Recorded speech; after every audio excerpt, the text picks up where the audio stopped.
Clement. This is Brando Francis de Bravo.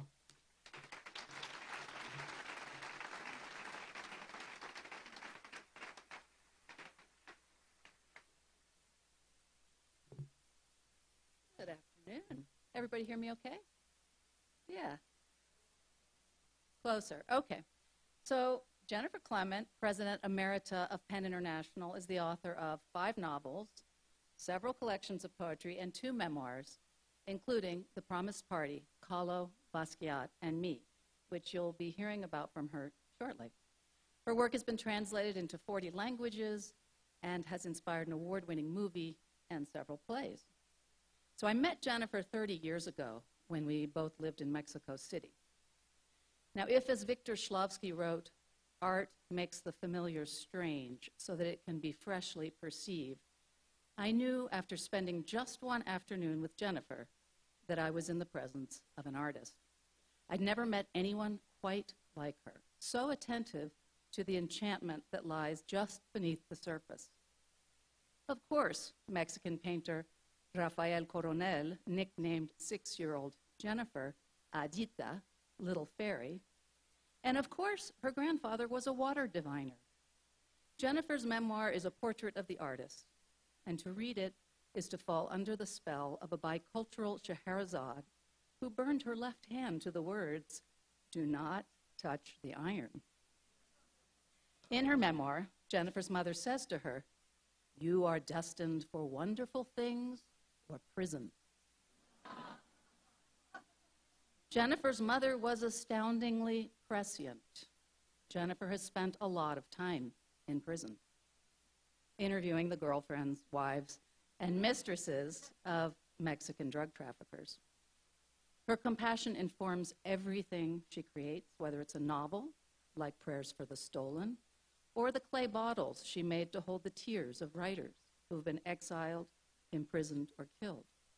It's this quality in her writing that garnered her the Sarah Curry Humanitarian Award. And now, dear audience, you are destined for wonderful things. The Promised Party, the fury, ecstasy, and danger of 70s Mexico City and 80s New York. Let's give a warm round of applause for Jennifer Clement.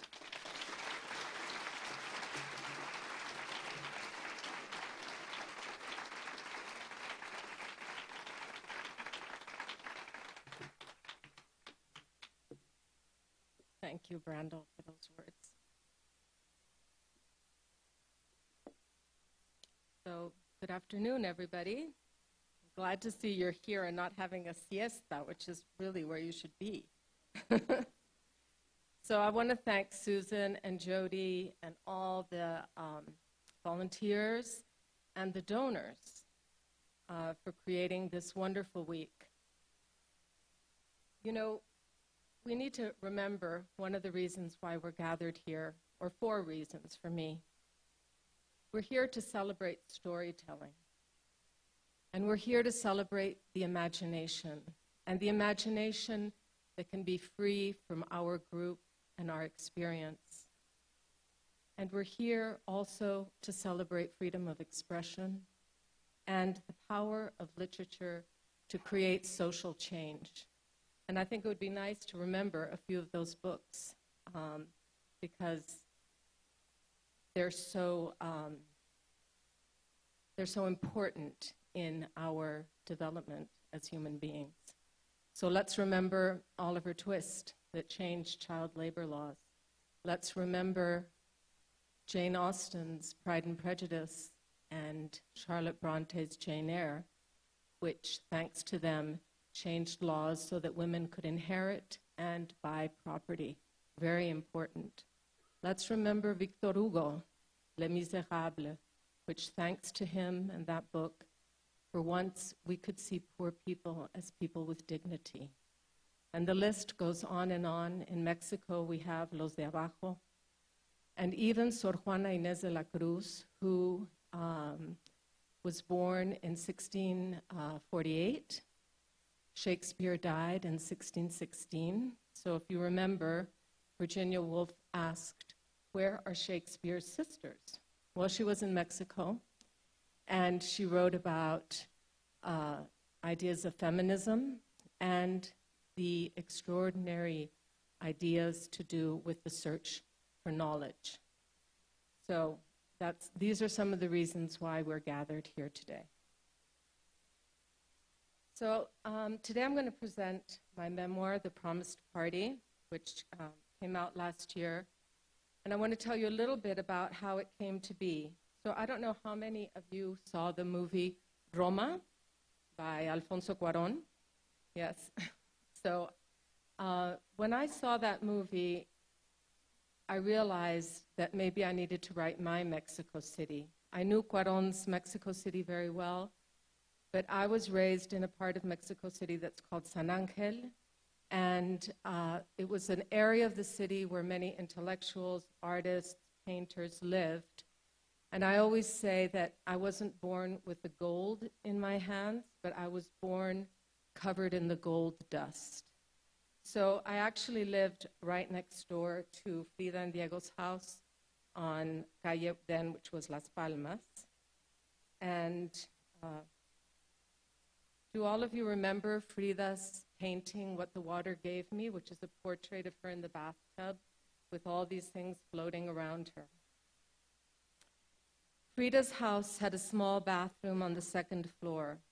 On hot May days before the rainy season, when the air was reddish-brown with dust, Ruth Maria, who was Diego Rivera's granddaughter, Ruth Maria and I liked to fill the bath, slip off our cotton summer dresses and white leather sandals, and cool off in the tub. Sometimes we'd dump half a bottle of egg yellow Van Aert shampoo into the water to try to make a bubble bath. Ruth Maria would stand up in the water filled with thick yellow liquid and kick and stomp to churn it up, or would kneel down outside the tub and try to stir the soap into bubbles with her hands. It never worked, but the cool water felt good, and together we learned how to blow bubbles underwater. Ruth Maria and I did not know the bathtub did not hold only our small bodies. We did not know that the tub with its round overflow drain and white rubber plug attached by a fine chain had contained Frida Kahlo's body too. Frida painted herself there, resting in the water, with many objects and people floating on the water's surface. This is an oil painting dated 1938 and named What the Water Gave Me. The water held a large seashell full of holes, which were bullet holes. The water carried an island with a volcano, a dead woodpecker, and an empty Mexican dress. In the gray, soapy water, there was a small skeleton resting on a hill. The bathtub, which held our small bodies, still contained Frida.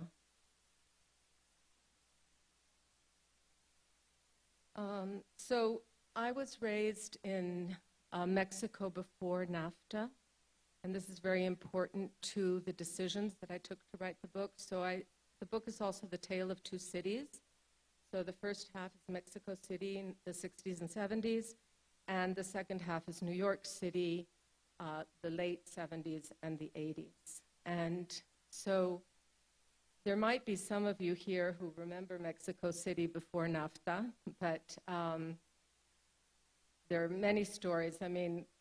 Because there was nothing like City Market. For us at City Market, it's like so crazy. And everything was a monopoly. So there was no competition. So I remember to keep our socks up, we had to buy bags of rubber bands. And the rubber bands would keep our socks up. And my father, both my parents were from the United States, and my father came to Mexico. He was a chemical engineer. But one of the things, and my parents came to stay. There was never the dream of going back. And my father decided to open a factory of pencil ferrules. So this is a pencil ferrule. That's what holds your pencil and your eraser together. And all of us, when we went to school, I'm sure, Mario, you remember this perfectly, we would have a little bag full of our erasers because they always fell off because the ferrule never held them. And we had our bag of erasers and our pencils. So my father decided that he would open a ferrule-making factory. And after a couple of months, we received 2 bullet holes in the car, and then the factory was burned to the ground one Sunday night. So the memories are both fabulous and sad, all kinds of stories about Mexico at that time. So, and in the New York part of the book, so I have a memoir called Widow Basquiat, which is about the love affair between Jean-Michel Basquiat and Suzanne Malouk. And I'm in that book as in the role of witness, because I think as a writer, the role of witness is often very, very important. And especially in the pen work, witness becomes very important as well. So I'd always thought about writing my story because I went to New York in 1978 and Suzanne arrived in New York in 1980. So it became like a natural idea that I would do Mexico before NAFTA and then New York City before the AIDS epidemic. So that's sort of the way that it's set up.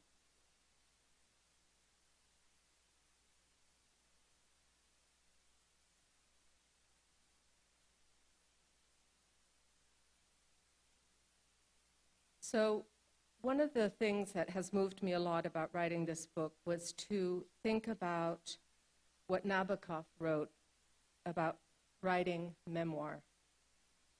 He said, "I think it's all a matter of love. The more you love a memory, the stronger and stranger it is." And I really had to think about the form of the book.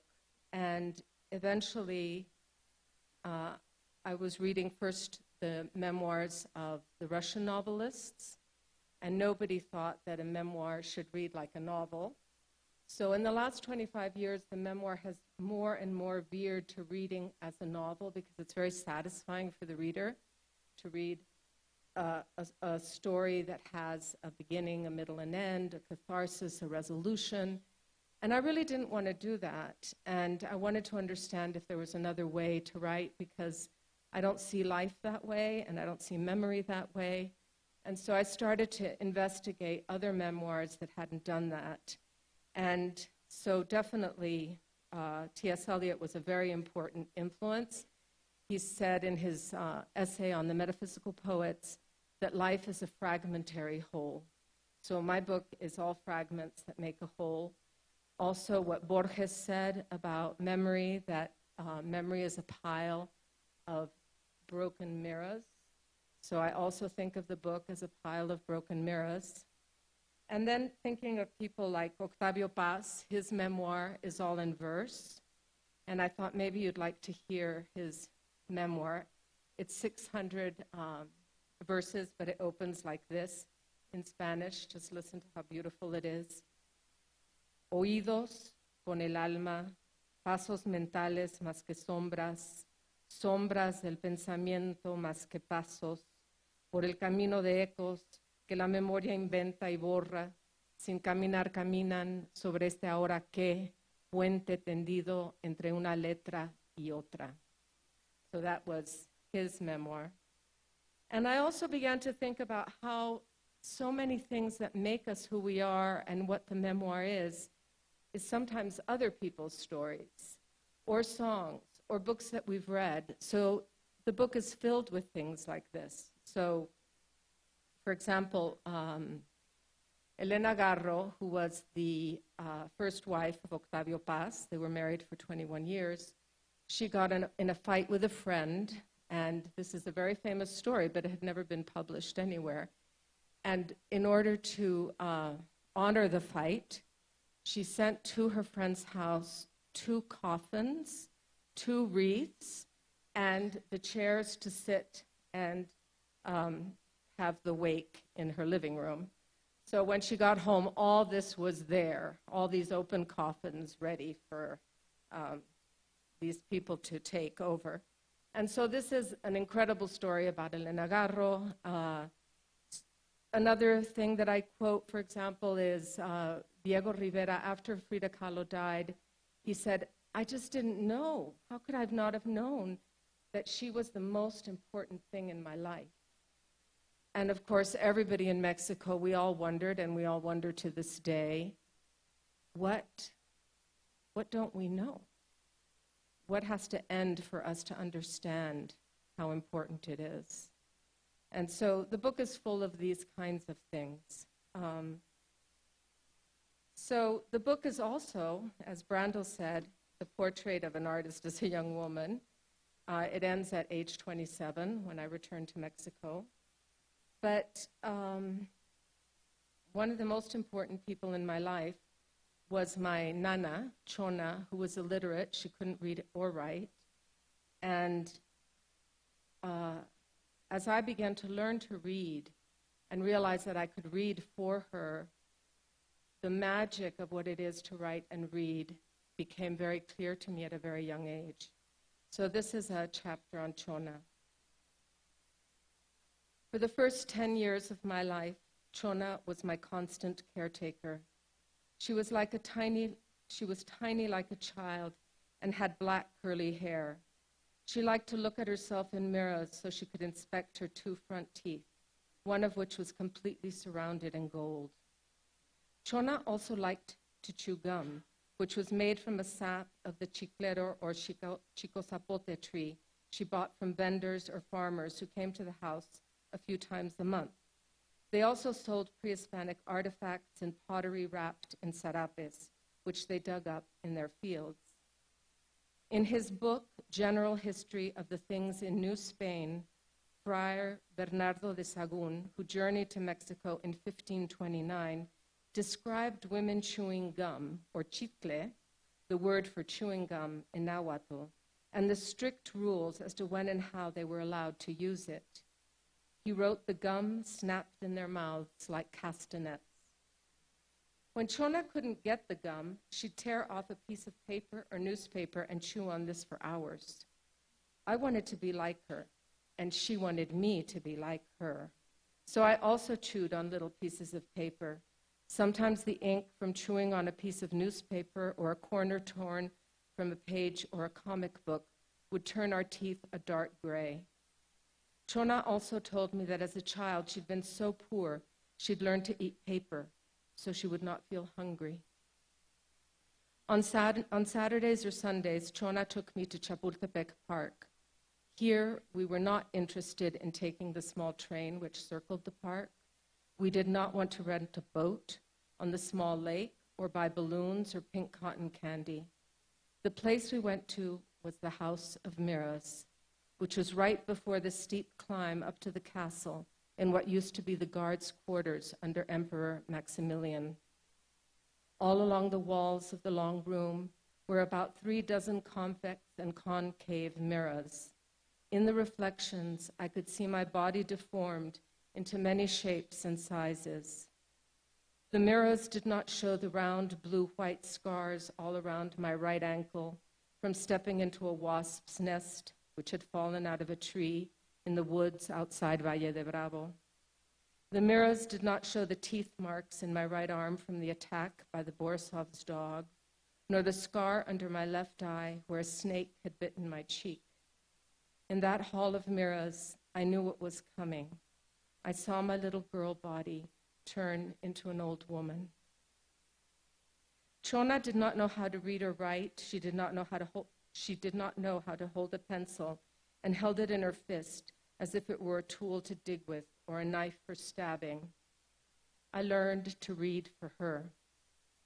I learned to write for her. Over time, my reading became perfected by Chona's weekly purchase for only 1 peso of the fotonovela Doctora Corazon. These publications were printed on cheap brown paper and told stories through photographs and drawings. Many of the protagonists were famous actors.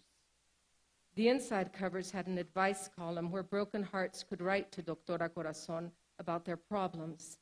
This advice column was called The Clinic for Souls. I read all these real stories to her. The plot lines in Doctora Corazon invariably had long telephone scenes which lasted for many pages in order to both take up space and create suspense. There are dialogues I still remember because they began in exactly the same way. Hello, hello, hello, where do you want to call? Where am I calling? The covers of Doctora Corazon showed anguished men and women with their mouths open in shock, tears streaming down their cheeks, or with an ominous, shadowy presence reflected in the pupil of the eyes.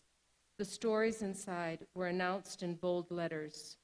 After many years, he has once again begun to trouble me. Cruel betrayal.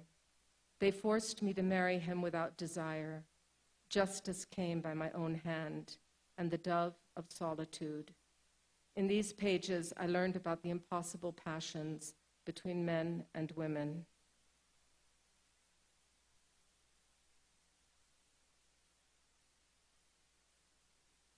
So another thing that's very important to me about the book is also the intellectual journey that is part of becoming a writer. And for me, it had a lot to do with surrealism.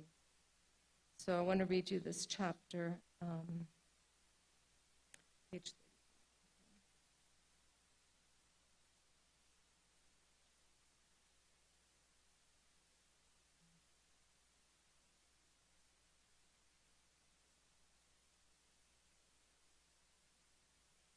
So in 1941, a ship came to Mexico with André Breton aboard.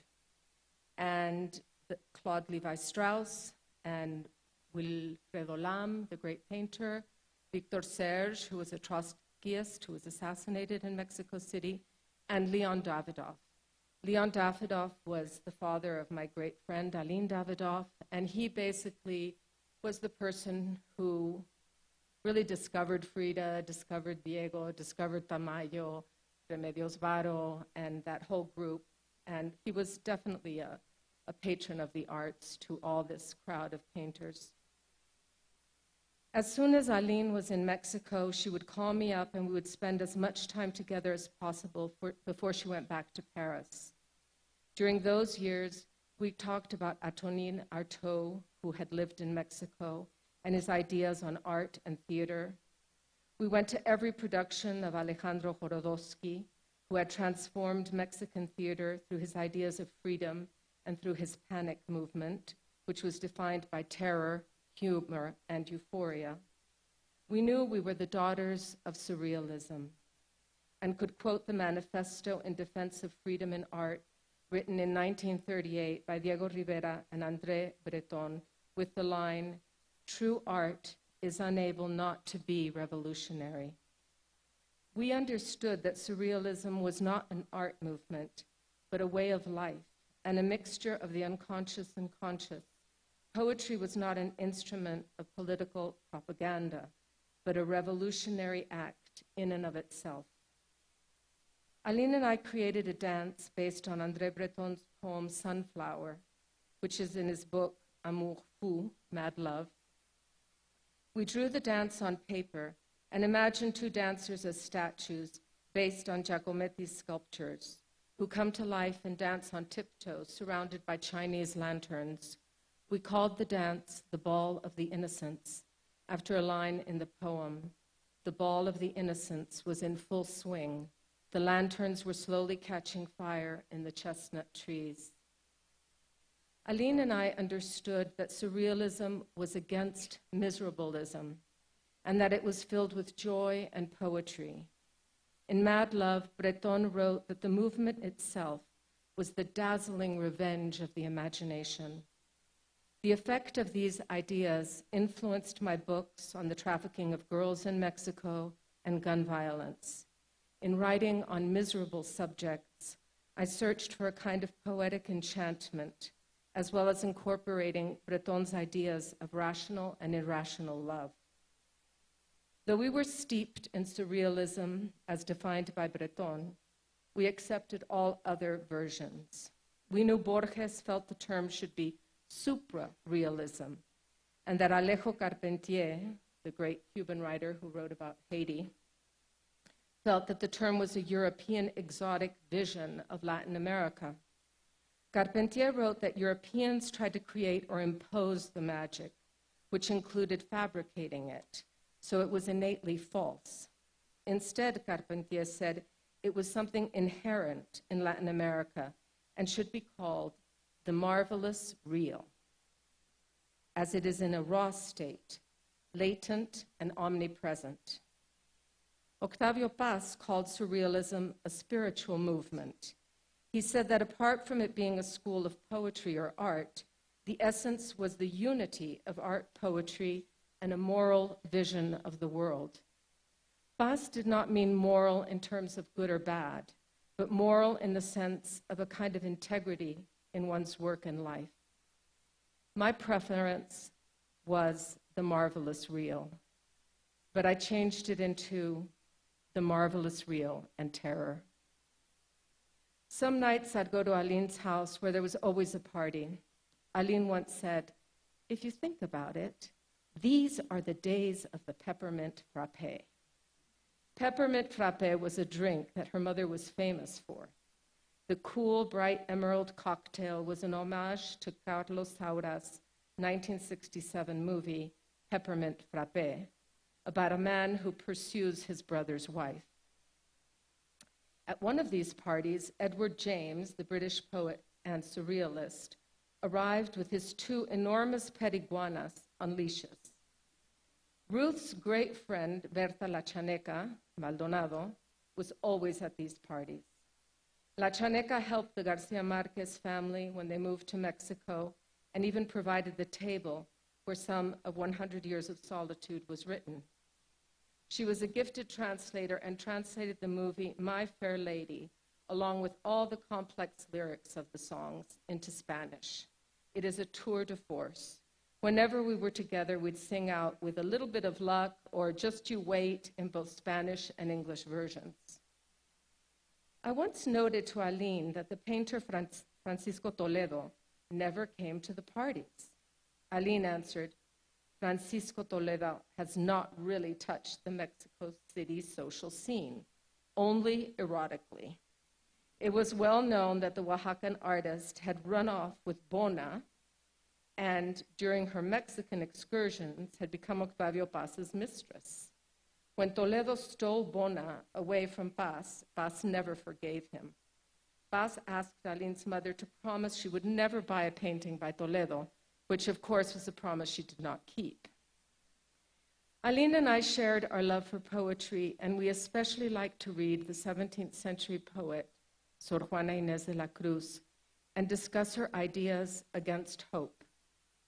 Sor Juana wrote 2 sonnets in which she expresses the way in which hope keeps us from reality and is even an assassin of a reality. Hope, the poet explains, is really cruelty in disguise. Aline and I kept the against hope watch over each other. As friends, we also shared a fear of the tsetse fly. The Mexican newspapers were full of alarming stories about an invasion of the tsetse fly from Africa. It was reported that a bite from the fly would give a person a sleeping sickness. Aline and I imagined ourselves living a sleeping beauty life. Aline knew Hamlet by heart, and in the early 1980s, she even staged the play in a theater in Cuernavaca. If we were at her parents' garden at night, she'd point up at the moon, look, the moist star. Driving home from a party, she'd say, well, it was all accidental judgments, casual slaughters. So that's a little bit about surrealism. So I'd like to read just one little bit of Gun Love because of this idea of writing about miserable subjects with beauty, with poetry. And Gun Love is a book about the trafficking of guns to Mexico and gun violence. And the amount of guns that cross the border is estimated to be anywhere from 20 to 70,000 guns a day. So all the violence that we experience, of course, is sustained by U.S. guns. So the book is written like a ballad. The whole book, there's just music all the time. And so I really wanted to have a song for the guns, and I wanted the guns to speak in the book. So the main character, whose name is Pearl, is having a sort of nap, daydream in a place where there are many, many guns being stored. One day, I was so sleepy, I just put my head down on the kitchen counter. In my half-awake dream, I heard the guns speak.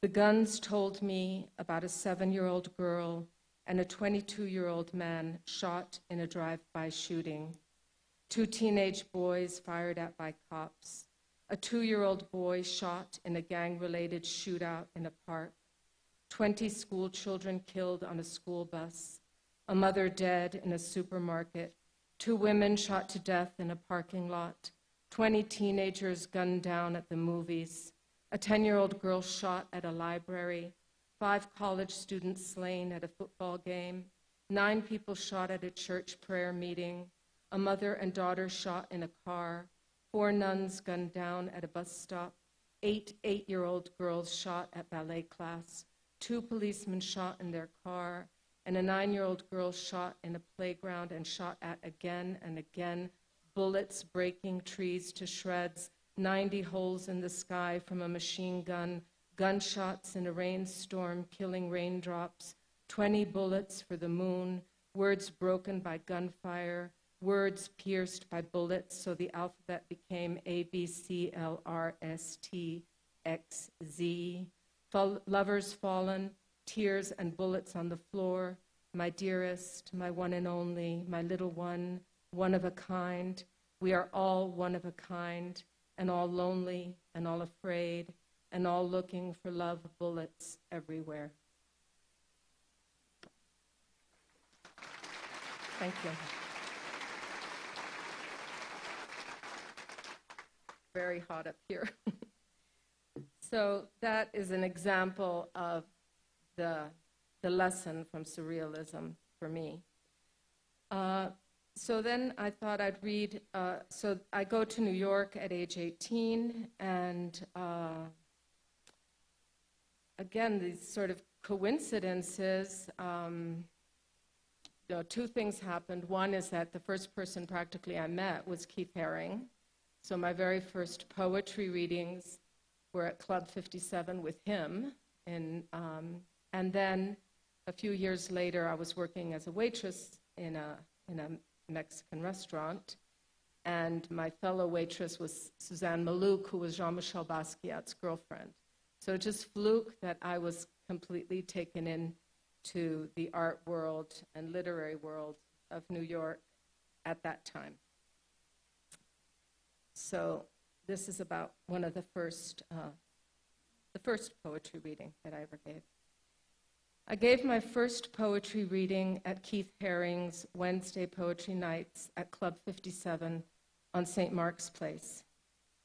On Keith's flyers, these readings were advertised as a non-writer's poetry reading. The flyers were copied at Todd's Copy Shop on Mott Street, where many of us spent our time, as Xeroxing everything was exciting and revolutionary. Keith glued his flyers on lampposts and walls. The Xeroxing of announcements, rent opportunities, and love letters became a part of the graffiti street landscape.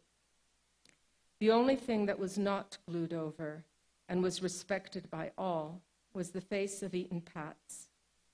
Years after his disappearance in May 1979, his 6-year-old face still appeared on flyers stuck to lampposts and phone booths. Sometimes Keith's flyers, which he also made for his art shows, would feature a no-show just to draw people in. The very first poetry night flyer I was featured on also announced readings by Keith Haring and Rimbaud. Rimbaud did not show up. Once on my way to one of Keith's readings, I fell down in the street and cut open my hand. When I arrived at Club 57, Keith took me into the bathroom and lathered up his hands and washed both of mine, holding them under the faucet. I had not had my hands washed by someone since childhood. It made me remember the feeling of someone putting on my socks and tying up my shoes. It made me feel sleepy, little girl sleepy. Keith had tenderness in him, the tenderness that one finds in jails and hospitals.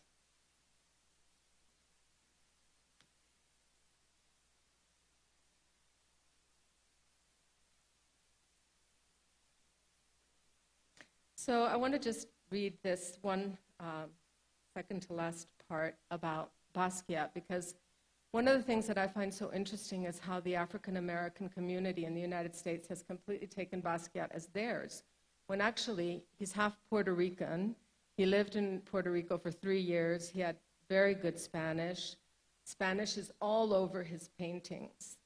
So this is a little bit about our friendship. So it's called Dolor o Placer. Jean-Michel, of both Haitian and Hispanic heritage, lived with his family in Miramar, Puerto Rico, from 1974 to 1976. He knew about the island's Taíno peoples.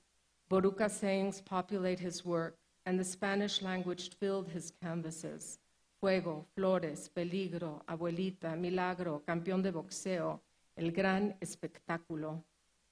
His great friend was a fellow Puerto Rican, Al Diaz, with whom he spray-painted aphorisms on the D train of the IND subway line. In 1981, Jean-Michel painted a white policeman with scary red eyes and the words La Ara, written 4 times on the left side of the work. Ara is Puerto Rican slang for police. When I told Jean-Michel that our childhood USA television shows were dubbed in Mexico, he made me recite them and couldn't believe that buckwheat from the Little Rascals was called perlita in Spanish. Our favorite episodes were The Boyfriend and the Teacher, and Mrs. Jones is going to get married. And somewhere on a painting, I imagine he had to have written the quote, "Wood doesn't grow on trees," which cracked us up every time. In the Addams family, Gomez always asked Morticia if she wants pain or pleasure. When I told Jean-Michel the question in Spanish, he wrote it down on a drawing next to the word cornflakes. He also asked me to scribble down the theme song in Spanish for him to memorize. He was curious to know who my favorite Mexican painter was. When I said it was Hermenegildo Bustos, Jean-Michel grabbed a marker out of the pocket of his jacket and wrote the name down in the palm of his hand. Charlie Mingus was inspired by Mexico and had even written a jazzy take on Mexico's mariachi bands called Los Mariachis on his album Tijuana Moods. Jean-Michel asked if I knew Mingus had recently died in Mexico. Yes, I said. He went to see a famous Indian shaman there who operated on him. Yes, I said. Who was he? Who was this healer? She was Pachita, I said, and told him about my own experience with visiting Pachita, which is in the Mexico City part of the book. In 1978, Mingus was operated on by Pachita in Mexico City. At age 56, he was debilitated by ALS and could no longer play his double bass. After the visit to Pachita, Mingus's wife, Sue Graham, wrote about the experience in her memoir, saying that Pachita knows how to cut just between the pores, from God to Pachita. Jean-Michel asked me once about Jesus Bracho, a name he later scrawled down and crossed out in one of his untitled paintings from 1985. Bracho had been in charge of the production design of Luis Buñuel's surreal movie, The Exterminating Angel, which was filmed in Mexico. Jean-Michel and I could both quote from the movie. It was a game between us. He liked to remember the scene after everyone wakes up from a long sleep in the living room, still dressed in their elegant dinner clothes from the night before. These clothes are so stiff, they are for statues and not for men, especially at 5 in the morning. Then I'd ask, "What do you eat?" And Jean-Michel would answer, "Paper, missy. It's not very appetizing, but it serves to trick the hunger." So there's more on New York, and then the last chapter is called Return. And I had to really think about why I returned. In New York, everybody was like, why are you going back to Mexico? And I'm like, well, no, I have to go back. And I wonder if all of you will be thinking about why you come here or why you return here. And so this is just a little bit of the end, and then I'm happy to take any questions. So, return. In New York City, no one believed I was going back to Mexico, but this was all I wanted.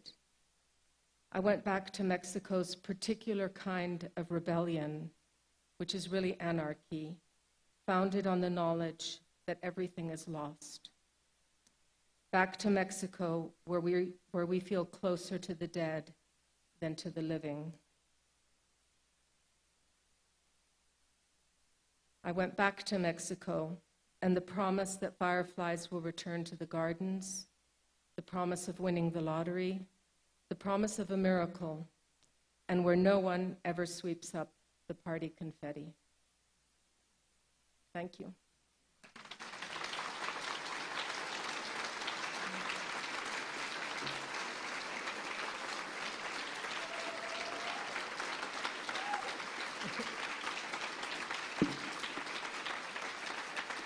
Thank you.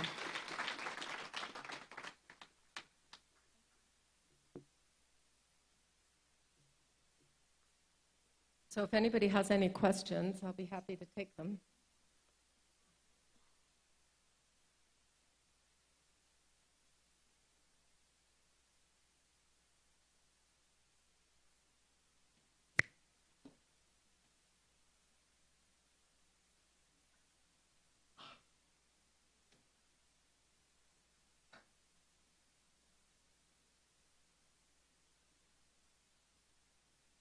Hi. Hi. It's a pleasure to listen to you. Thank you very much. Thank you very much for your presentation. It was a pleasure. And my question is, after how many years in the United States you came back to Mexico? Because I just recently came back from being 32 years in the States, so I wonder. Here. I'm Mexican too. Yeah, so I mean, I moved here when I was 6 months old, and I only went away to university and then stayed a few years more. So I was there from 1978 till 1987. Ah, okay. Mm-hmm. And I guess you came back because you long for this country, even though it changed so much from when you left to, because I remember the Mexico before the Tratado de Libre Comercio, I mean, completely. Yeah, one thing in the book is that I quote the comic book that Julio Cortázar, who you may not know, a very famous Argentinian writer, very important in the Latin American boom, and he published a comic with Excelsior in 1975 about the threat of capitalism.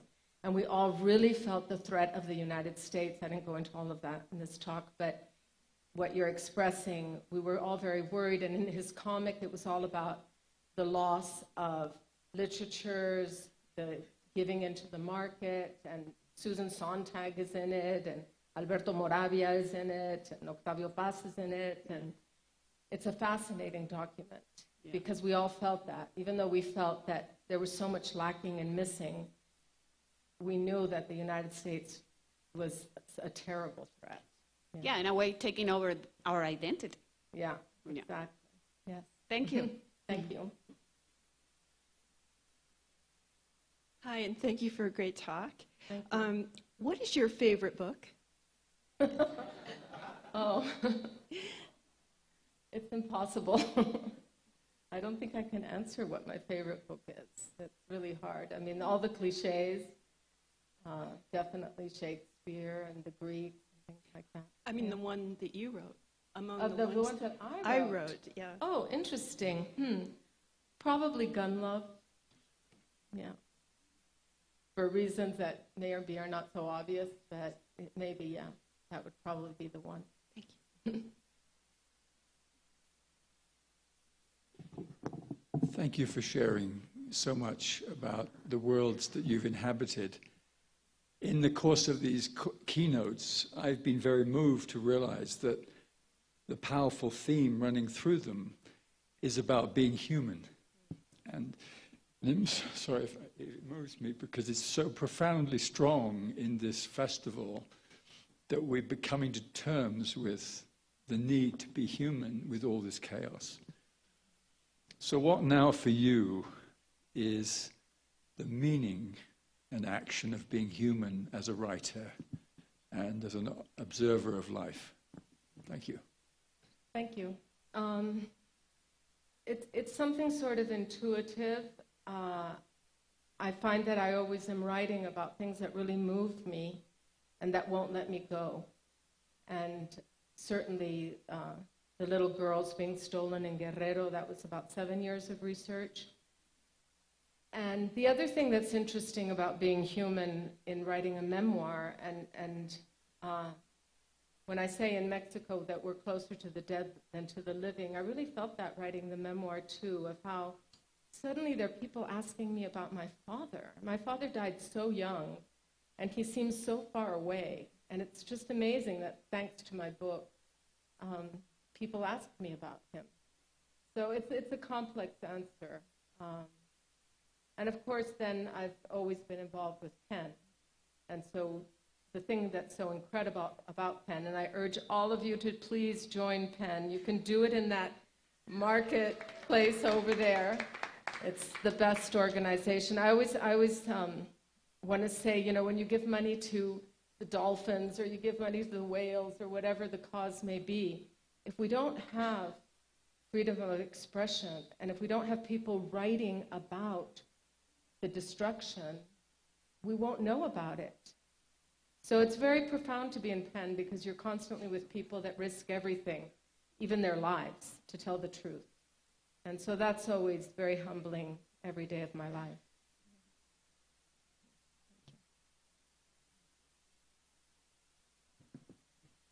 Hi there. I have just come recently to your work, and I've just finished reading Prayers for the Stolen and Gun Love, both of which I really enjoyed and admired.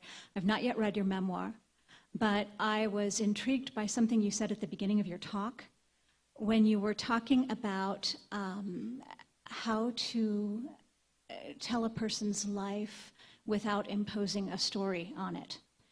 And that is a question that I have wondered about for a long time, about our need to impose a narrative structure on something as chaotic as a person's life. And I'm wondering if you have any more to say about how you could avoid doing that, how you can avoid doing almost the act of violence, if you will, of imposing a story on someone's life and imposing a structure on it when there really isn't one. Is that? Yeah, you mean because of the memoir, the way the memoir is written? Yeah, well, I had the same question that you have. I didn't want to do that. And also, it became very clear to me that that was something imposed by the market. The market in the last 25 years has demanded that a memoir read like a novel.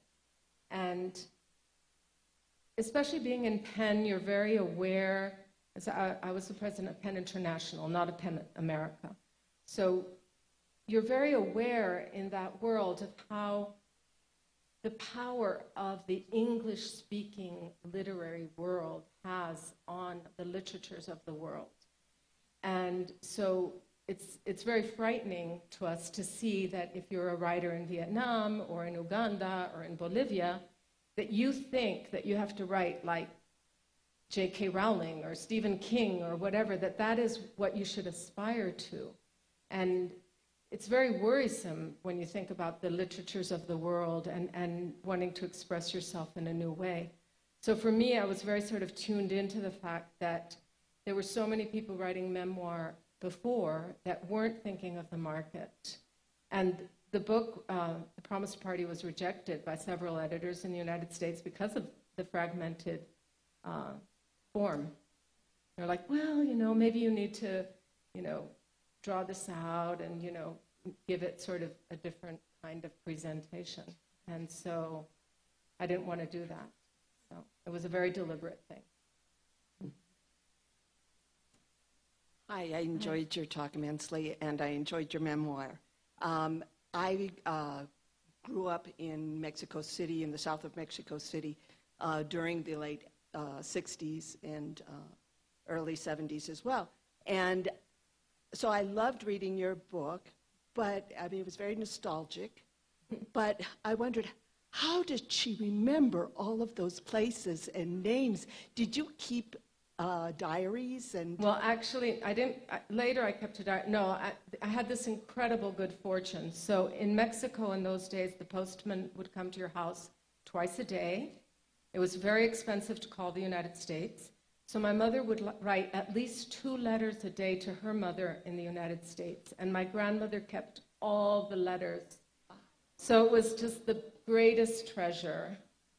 And, you know, to find stories that one I reproduced that I love, that my mother writes to her mother, well, you know, I have to tell you that outside the house this morning, you know, there were 2 prostitutes that wanted to see if they could wash our clothes. And I gave them the job because they weren't the best looking prostitutes I'd ever seen, you know.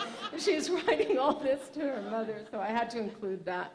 But the letters are just full of treasures. And my mother was involved very much in Pro Salud Maternal, which was like guerrilla warfare against the Catholic Church for overpopulation in Mexico. And then my father was very politically active. And so all those things were in the letters, and I was able to use them. Yeah. Hola. Hola. So it seems that you had quite a fun lifestyle all the way back from the 70s. And I'm currently reading Jacobo Greenberg's book, Pachita, which is why it was very interesting to me when you mentioned about her. So I was wondering if you could tell me more about Well, your I have a experience story with this. about visiting her in the book. So Pachita was a great healer, and Jacobo, who disappeared, is still disappeared in this very mysterious way. Yeah. He studied her. She would do all these operations, and Porodowski, too, studied her, and a lot of his ideas on what does he call it? Oh, I have it here. Sort of creating magic scenes to expel problems from your life, you know, a lot based on ideas of Pachita. Like an exorcism or Well, something kind like that? of, like, you know, get something that's bothering you, bury it in the garden, under the moon, you know, that kind of stuff. Yeah. Okay. Yeah. Thank you. Thank you. Hello. Hello. This is going to be a little bit of a silly question. I first learned about your work through the conference's website, and as soon as I read about your book and about your life, it immediately made me think of Roberto Bolaño's Savage Detectives, which you're nodding, I'm assuming you've read it, or you know of it. And I know him. So are you in that book? Are you one of the characters? I don't know. I don't think so. Because I that was I know a lot of people in the book, but I don't think I'm amazing. in the book. Well, that was my question. Yeah, thank you so much. Yeah. You're welcome. Hi, thank you so much. I have a question about your writing process and to what extent you write in English versus Spanish or mix when you're researching and writing, and slightly relatedly, how involved you are in the translation process. So just the second half of the question. So I have a translator who always translates the books into Spanish, but I'm very involved in the process. So yeah, we have a very good partnership. And the process, well, it's sort of complex to talk about the process. I don't write all the time. When I'm working on a book, I'm very concentrated and involved. My books do take a long time to write. I don't write a book every year. And because I'm always going in through the door of poetry, I always have trouble because I'm always cutting more than I'm writing.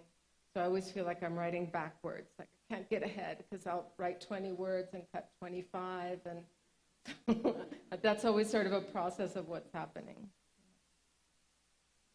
Thank you. Good afternoon, Jennifer. I so appreciate your work, especially enjoyed Gun Love and The Promised Party. You developed such strong roots in both Mexico and the United States. And I'm curious, in your heart, do you identify as both Mexican and American? More Mexican, yeah. And I made the choice. I mean, the thing that was interesting is the book ends, The Promised Party ends when I'm 27 years old. So although there are some moments when I look to the future because there are things that I want to add, but there's so many things that you don't understand about your life really until you look back on your life. And I didn't understand it really then, but of course I really understand it now, that my destiny was to write about Mexico mostly. You know, that was where the muse was calling me. And I always knew I wanted to be here. And even to this day, when I'm not here, I only want to be here. No matter where I am. I'm wishing I were here. Yeah. Muchísimas gracias. Gracias. Well, thank you so much, everybody.